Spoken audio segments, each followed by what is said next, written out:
오늘은 골로새서 4장 1절에서 6절에 있는 말씀 가지고 교회란 무엇인가 14번째 말씀을 함께 나누기 원합니다. 먼저 말씀을 봉독하겠습니다.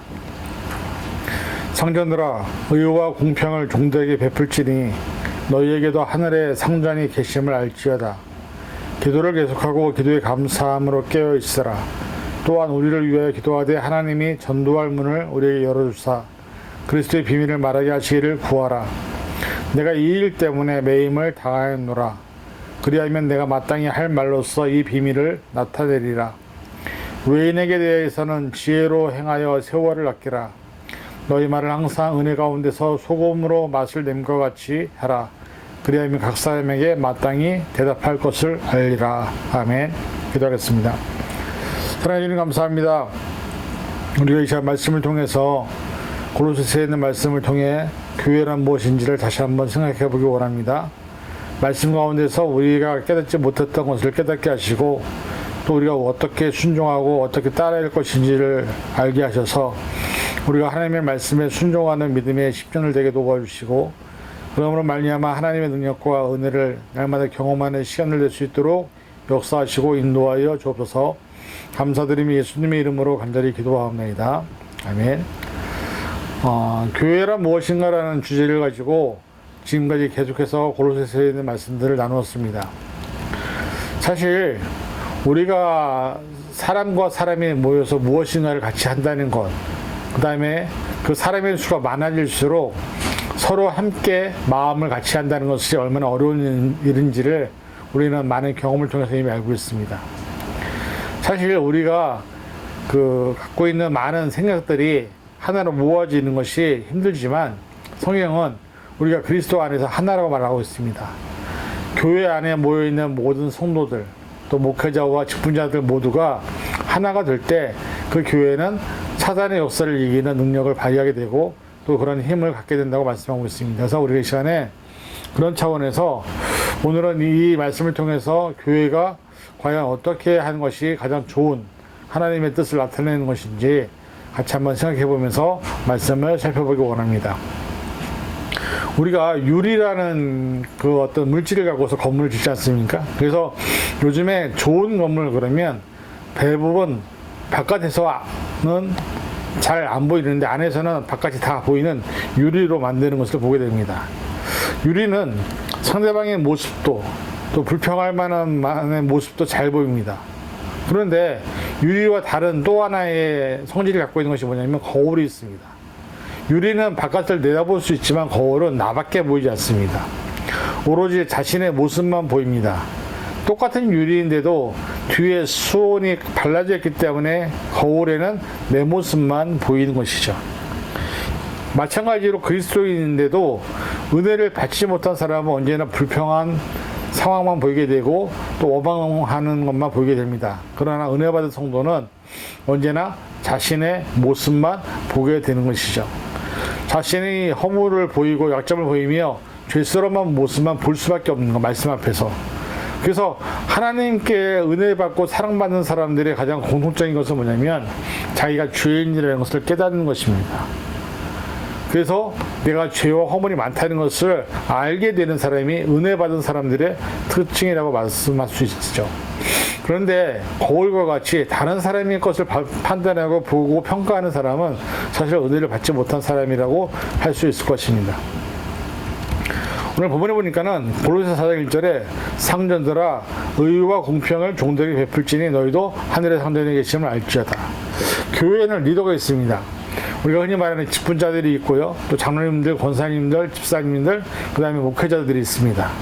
근데 우리가 그런 어떤 자리에 있을 때 사실 우리도 모르게 우리는 파워를 가지게 됩니다.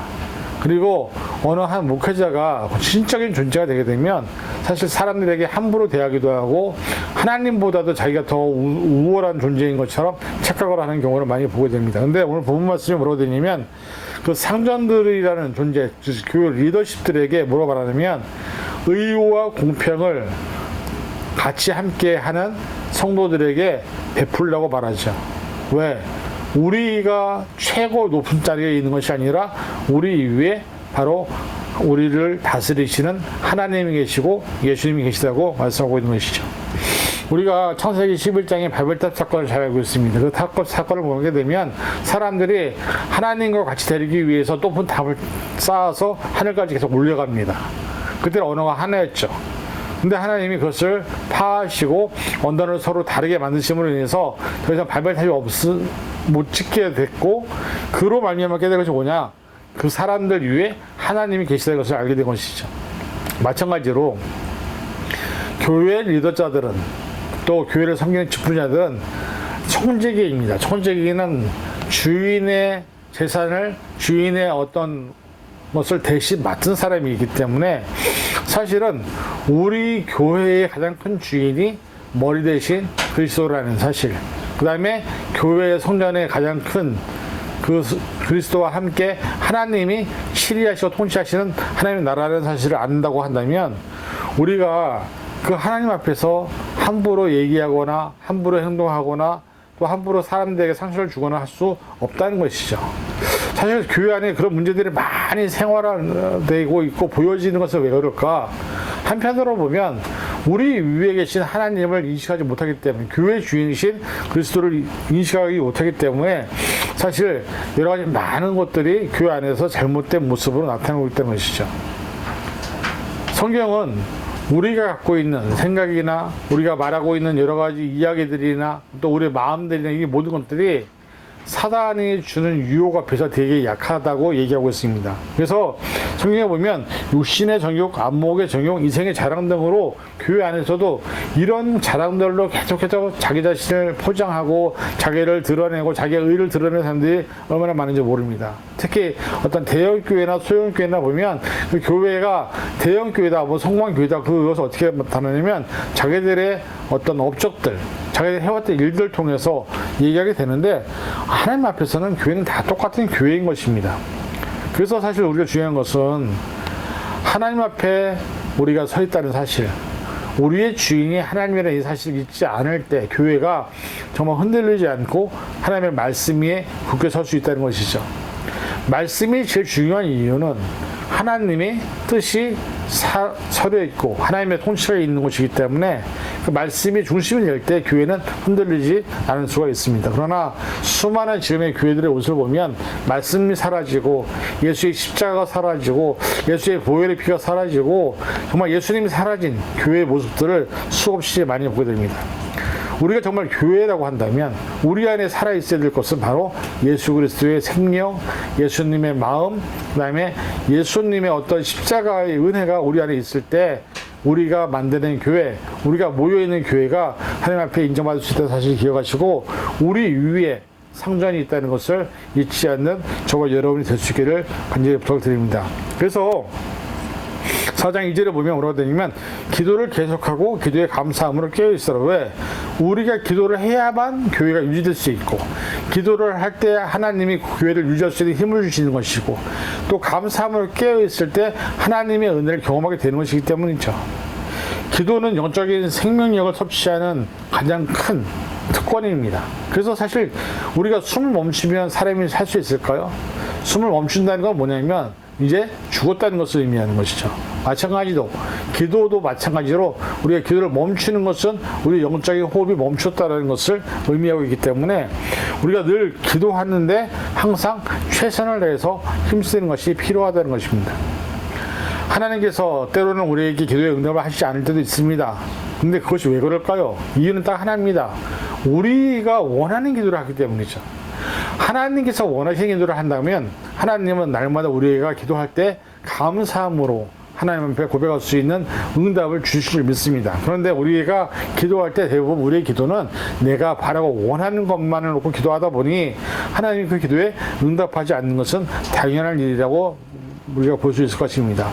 그래서 중요한 것은 뭐냐면 기도할 때 가장 중요한 것은 뭐냐면 내가 하고 있는 기도가 하나님의 뜻에 부합하는 기도인가, 내가 지금 하고 있는 기도가 하나님께 영광을 돌리는 기도인가, 내가 하는 이 기도의 모습이 하나님께서 기뻐하시는 모습인지를 돌아본다면 우리가 다시 새롭게 내 모습을 잘 사성찰하고 다시 한번 하나님께서 기뻐하시는 모습으로 기도할 수 있어야 될 줄 믿습니다. 그래서 우리가 기도 계속하는 이유는 하나님께 기도해야만 교회가 살 수 있기 때문이죠. 내가 살아가는 이유도 하나님이 나에게 힘을 주셔야만, 생명을 주셔야만, 호흡을 주셔야만 내가 살 수 있는 것처럼 교회 역시 하나님의 나라이기 때문에, 하나님의 통치가 있는 것이기 때문에 하나님이 우리에게 도와주시지 아니하시면 교회는 절대로 세워질 수 없다는 사실을 기억하시고, 우리가 날마다 교회 공동체로서 또 내가 교회로서 날마다 기도를 계속하고 기도에 감사함으로 깨어있는 그런 모습이 있을 때 우리의 교회가 하나님께 인정받는 교회가 될 줄로 믿습니다.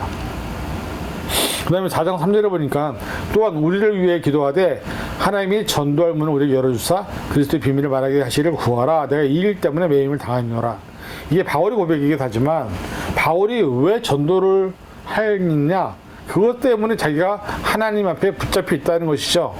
근데 문제는 뭐냐면 우리가 전도가 된다 안 된다, 그것을 놓고 또 기도해야 된다는 거죠. 왜냐하면 이 말씀처럼 전도의 문도 하나님이 여셔야 된다는 것이죠. 그 열어주셨을 때 그리스도의 비밀을 말하게 하시기를 구하라. 세상 것, 어떤 인간적인 것을 말하는 것이 아니라 그리스도의 비밀을 말하는 것을 위해서 전도의 문이 열려져야 된다고 얘기합니다. 저와 여러분들이 교회의 직분자가 됐다는 것은, 저와 여러분들이 하나님의 자녀가 됐다는 것은, 저와 여러분들이 그리스도의 군사가 되었다는 것은 이 일 때문에 우리를 이 자리에 불렀다는 것입니다. 우리를 통해서 전도하시기 위해서, 우리를 통해서 그리스도의 비밀을 말하게 하시기 위해서 불렀는데, 우리가 전도도 하지 않고 그리스도의 비밀도 말하지 않고 맨날 세상의 정치나 세상의 어떤 환경이나 상황이나 이런 것만 얘기하고 있다고 한다면, 그리스도의 비밀을 말해야 될 우리가 그리스도의 비밀이 아닌 세상 것만 얘기하고 있다면 그것이 교회가 될 수 없다는 것이죠. 그래서 사실 우리가 전도하는 것도, 부흥되는 것도 하나님의 은혜가 있어야 되고 성령의 역사가 있어야 된다고 우리가 초대교회를 통해서 보게 되는 것이죠. 성령의 역사가 임했을 때 전도의 문이 열리게 되는 것이고, 그럴 때 우리가 그리스도의 비밀을 담대하게 전할 수 있다는 것임을 깨달으시고, 사실 우리가 교회 생활을 많이 해보면 알겠지만 사실 전도에 대해서 뭔가 하려고 하는 사람들이 별로 본 적이 없습니다. 그 다음에 그리스도의 비밀에 대해서 얘기하는 사람이 별로 없습니다. 교회 와서도 다 정치 얘기, 세상 얘기, 사람 얘기, 건강 얘기, 어떤 뭐 집에 대한 문제, 자녀들의 문제, 어떻게 보면 우리가 얘기하는 것이 전도하는 것이 목적이 되어야 되고 그리스도의 비밀을 말하는 것이 목적이 되어야 되는 그 존재 이유 때문에 존재함에도 불구하고 우리 입에서는 늘 세상 얘기, 뭐 여러 가지 수많은 하나님의 그리스도의 비밀과 상관없는 얘기들만 하고 있다 보니 그런 교회가 하나님께서 기뻐하시는 교회가 되지 않는다는 것이죠. 그래서 우리가 정말 기도할 때 전도의 문을 열어달라고 기도하셔야 되고 그리스도의 비밀을 말할 수 있게 기도해야 되고, 우리가 그 일 때문에 직분자가 되었다는 것을 깨닫는다면 이제부터라도 우리가 해야 될 일이 무엇이냐, 그리스도의 비밀을 담대하게 선포하기 위해서 전도의 문을 열어달라고 기도하는 것이 바로 우리 교회가 해야 될 사명이라고 말씀하고 있는 것입니다. 그래서 4장 4절에 보니까 뭐라 되냐면 그리하면 내가 마땅히 할 말로서 이 비밀을 나타내리라. 복음 외에, 구원의 길 외에 다른 것이 말하는 것이 아니라 그것을 위해서 우리가 선택을 받았다. 하나님이 저와 여러분을 선택하신 이유는 다른 게 아닙니다. 우리를 통해서 그리스도의 비밀과 복음을 증거되기를 바라서 우리에게 선택을 하셨다는 것이죠. 사도의 말과 같이 이 계시와 능력이, 성령의 계시와 능력은 사실 우리 것이 아닙니다. 하나님 주셔야만 되는 것입니다. 근데 문제는 뭐냐면 그것도 간절히 원하는 사람들에게, 또 그런 삶을 감당할 수 있는 사람들에게 하나님은 주신다는 것이죠. 그래서 우리가 하나님의 도움 없이는 한 영혼도 전도하기 힘듭니다. 사람의 의로, 사람의 노력을 할 수는 있죠. 그러나 그것이 전부가 아니라는 것이죠. 바울은 어떻게 보면 그래서 성도들에게 교회를 위해서 기도할 때마다 자기들을 위해서 기도해달라고 하는 것이 뭐냐면 그런 중보기도가 있었기 때문에 전도할 수 있었고 그래서 비밀을 말할 수 있었던 것이고 유업을 복음화할 수 있었던 것이었습니다. 마찬가지로 우리가 정말 그렇게 하게 되기를 원한다면 우리를 위해서 기도해 주시는 많은 분들이 있어야 될 것이고 그분들의 기도를 통해서, 기도의 힘을 통해서 우리가 전도의 문을 또 그리스도의 비밀을 바라는 것이 정말 우리가 마땅히 감당해야 될 일이라는 것입니다. 오늘 우리가 하루 중에 수없이 많은 말을 합니다. 근데 그 중에서 그리스도의 비밀 관련된 말은 얼마나 할까요? 복음에 관련된 말은 얼마나 하십니까? 여러분 일주일을 살면서, 한 달을 살면서 내가 수많은 사람들 만나는데 그 만나는 사람들에게 그리스도의 비밀을 전달하신 적이 있습니까? 우리가 정말 그들에게 복음을 전달한 적이 있냐는 것이죠. 다 어떻게 보면 세상적인 얘기만 하다가 끝나는 거고, 그럼 과연 우리가 하나님 앞에 섰을 때에 하나님 우리를 보시면서 무엇라고 하시겠습니까? 그리스도의 비밀을 전하라고 불렀고 택하여 세웠는데, 또 복음을 전하라고 택하여 세웠는데 우리 입에서는 세상적인 얘기만 하다가 나왔으니 그때 과연 하나님께 칭찬받을 수 있겠습니까? 우리가 교회로 부름받았다고 하는 것은, 교회는 사명은 전도의 문, 복음을 전하기 위해서, 그리스도의 비밀을 전하기 위해서라는 사실을 잊지 마시고, 우리 모두 그런 말에 대해서 이제는 좀 더 내 말에, 내 행동에, 내 삶에 대해서 하나님이 정말 기뻐하시는 것인지를 돌아보는 그런 자아를 성찰하는 시간이 필요할 줄 믿습니다. 그래서 저와 여러분들이 하나님 앞에 섰을 때 우리 이름을 부르시면서 충성된 종이라 칭찬을 받을 수 있기를 간절히 부탁을 드립니다. 그 다음에 외인에 대해서 4장 5절에 보면, 외인에 대해서는 지혜로 행하여 세월을 아끼라 말합니다. 불신자들 앞에서 잠깐 실수를 하게 되면 그것을 인해서 사실 그 사람들이 더 교회에서 아니면 복음에서 멀어지는 경우가 많습니다. 그리고 우리 때문에 사실 어떻게 보면 복음이 막히는 것도 많이 되게 되죠. 그래서 어떻게 보면 우리가 그런 것들에 대해서 유의할 것이 뭐냐면, 지혜로 세월을 아껴서 말이나 행동이나 또 그들에게 있어서 믿음이나 복음의 전달을 막는 통로가 되지 않도록 주의하고 그런 시간들을 아끼라고 말씀하고 있습니다. 세월을 아끼는 것은 어떻게 보면 정말로 우리에게 중요한 것입니다. 왜냐하면 우리에게 제한된 세월밖에 없기 때문이죠, 시간이. 근데 중요한 건 뭐냐면, 불신자들 같은 경우도 때로는 끝까지 복음을 안 받는 사람도 있습니다. 그러면 그런 사람들이 사실 우리가 권면을 계속 한다는 것이 쉬운 일이 아니죠. 그런데 중요한 것은 뭐냐면, 그들을 위해서 기도하는 것은 포기하지 말아야 됩니다. 그들에게 그리스도를 전하고 그리스도를 알리고 또 그리스도의 복음을 전달하는 것은 우리가 해야 될 일이지만, 영원히 그렇게만 할 수 없다는 것이죠. 끝까지 복음을 안 받아들이는 사람들에게. 그럴 때는 그런 사람들에게 있어서는 기도로 하나님께 맡기고, 내가 씨를 뿌렸으니 그 씨가 언젠가 열매를 맺는 그날까지는 그들을 위해 기도만 하고, 그 외의 시간들은 좀 더 다른 사람들에게, 복음 받을 수 있는 사람들에게, 복음을 들을 수 있는 사람들에게, 귀가 열려있는 사람들에게, 그리스도의 복음이 필요한 사람들에게 복음을 전하는 그런 시간적인 어떤 사용도 우리가 지혜롭게 해야 된다고 말씀을 하고 있습니다. 우리가 사실 복음을 전하다 보면 복음을 쉽게 받아들이는 사람도 있지만, 어떻게 보면 복음을 받아들이지 못하는 사람도 분명히 있습니다. 그래서 그런 것에 대해서 우리가 지혜롭게 행동하고 시간을 잘 써야 된다고 말씀하고 있는 것입니다. 하나님은 어떻게든 역사하십니다. 복음의 씨앗이 뿌려진 사람들에게. 다만 우리가 해야 될 일은 복음의 씨앗을 뿌리는 일이지, 그 결과는 그들의 수확을 열는 것은 하나님께서 하실 일이라는 것을 우리가 기억하시고, 저와 여러분들은 복음의 씨앗을 열심히 뿌리는 그런 모습이 있기를 간절히 부탁드립니다. 그 다음에 4장 6절에 보니까 마지막 절에, 너희 말을 항상 은혜 가운데서 소금으로 맛을 낸 것 같이 하라. 그리하면 각 사람에게 마땅히 대답할 것을 알리라. 사실 복음을 전할 때 우리가 뭐 예전에 불신이죠, 천당 뭐 이런 식으로 얘기했잖아요. 근데 그렇게 다가가서 안 돼요.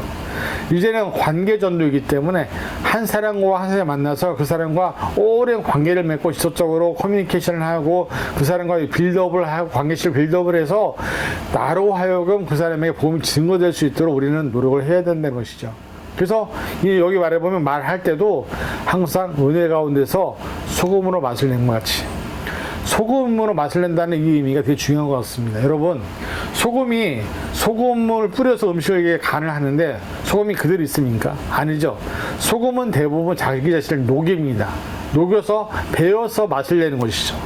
어떻게 보면 우리가 복음을 전할 때도 너무 예수 믿어? 안 그러면 지옥 가? 이런 식으로 하는 것은 아니죠.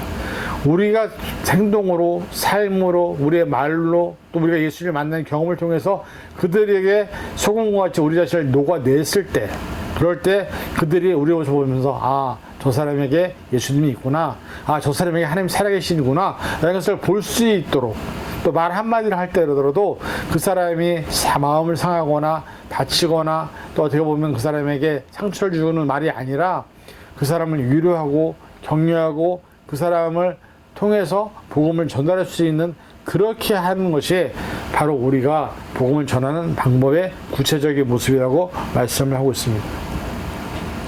세상을 향해서 어떻게 보면 우리는 판단하고 정죄하는 것에 너무 익숙해져 있습니다. 다른 사람이 나와 다르다면 그 사람을 판단하고 정죄합니다. 또 우리가 맞는 기준치에 못 도달한 사람을 미달한 사람이라고, 모자란 사람이라고 치부할 경우도 많습니다. 그러나 우리가 주의할 것은 뭐냐면, 처음부터 예수를 잘 알고 온 사람은 아무도 없습니다. 여러분도 스스로 한번 생각해 보세요. 교회 몇 년 다니셨습니까? 그런데 내가 예수를 정말 알게 되고 만난 게 몇 년 다녀서 만났을까요? 저 같은 경우도 어릴 때부터 교회를 다녔습니다. 아기 때부터. 근데 예수를 만난 건요, 제가 군대 갔을 때 만났습니다. 우리가 교회를 가서 하나님을 알고 성령님을 알고 예수님을 아는 데는요, 오랜 시간이 걸립니다. 마찬가지입니다. 우리도 하물며 그렇게 걸렸는데 다른 사람들도 그렇게 안 걸릴까요? 우리가 너무 조급하게 당장 어떤 분들 결과를 원하고 어떤 열매를 원하는 것은 너무 조급한 것이죠. 농부가 씨를 뿌리고 열매를 거두기까지 그 수많은 인고의 세월을 버텨야만 열매를 얻을 수 있는 것처럼 복음의 열매도 똑같다는 것이죠. 그래서 우리가 신녀들끼리 말 한마디, 행동 하나, 그 사람을 케어하는 것, 그 사람을 태신자로 만들고 그 사람을 성숙시키고 영적으로 성숙시키는 그런 모든 과정들도 어떻게 보면 우리가 어머니의 마음으로 아이를 키우듯이 해야 된다는 것이죠. 그래서 우리가 그러한 삶의 모습들이 우리 교회 안에서 있을 때에 그 교회 안에서 믿음이 연약한 자들이 믿음이 성숙해지고 또 오랜 신앙 생활을 하신 분들이 신앙이 연장한 사람들을 붙잡아주고 기도해 줄 때 그 교회가 아름다운 교회의 모습이 된다고 성경은 말씀을 하고 있습니다. 사실 우리가 교회를 세우는 것은 정말 쉬운 일은 아닙니다. 그러나 우리는 교회로 부름을 받았고 교회 공동체로 부름을 받았습니다. 저와 여러분들이 바로 그런 교회가 되기 위해서 이 자리에 있는 것입니다. 그리고 그 교회 안에서 전파될 것은 세상의 이야기가 아니라 사람들의 이야기가 아니라 복음이 전파되고 그리스도의 비밀이 전파되는 것이 중요하다고 말씀하고 있습니다. 우리 입에서, 우리의 삶에서, 우리 생활에서 그리스도가 드러나기를, 하나님의 십자가가, 하나님의 사랑이, 십자가의 그 희생이, 십자가 보혈의 피가 드러나기를 간절히 부탁을 드립니다. 그래서 저와 여러분들이 하나님 앞에 섰을 때 인정받고 착하다고 충성되고 인정받는 믿음의 10년을 될 수 있기를 주님의 이름으로 간절히 축원을 드립니다. 기도하겠습니다. 사랑해 주님 감사합니다. 우리가 세상을 살면서 어떻게 보면 지금까지 우리 교회들이 너무나 잘못된 모습으로 또 부족한 모습으로 서지 않은지 돌아보기를 원합니다. 이후로부터는 우리의 삶의 모습이 그리스도 안에서 그리스도의 비밀을, 복음을 온전히 증거할 수 있는 자들이 되어서 하나님께 기쁨을 드리며 영광을 돌리며 정말 소금같이 나를 녹여서 많은 사람들에게 정말 하나님의 복음을 증거할 수 있는 교회가 될 수 있도록 붙잡아 주시옵소서. 그래서 우리 교회 공동체가 하나님이 기뻐하시는 교회, 우리의 말이, 우리의 생각이, 우리의 삶이 하나님이 기뻐하시는 삶을 살아서 하나님께 영광 돌리는 그런 교회가 될 수 있도록 붙잡아 주시옵소서. 감사드리며 예수님의 이름으로 간절히 기도하옵나이다. 아멘.